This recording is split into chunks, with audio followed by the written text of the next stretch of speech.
In today's video, I show you how to connect WhatsApp to N8N so you can automate chats and workflows with ease. Don't forget to like and subscribe for more automation tips. First, head into your N8N credentials section and create new credentials for WhatsApp Business Cloud. The connection will be authenticated using an API key. Now go to Meta Developers under your WhatsApp app settings. Here you will find two important details, your access token and your business account ID. The access token acts like a password, allowing N8N to communicate with WhatsApp, while the business account ID uniquely identifies your account. Copy both of these, then head back to N8N and paste them into the WhatsApp credentials fields.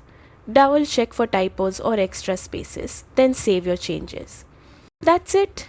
Your WhatsApp Business Cloud is now connected to N8N and you're ready to automate customer messages, alerts, and workflows. Thanks for watching. Hit like and subscribe for more quick N8N guides.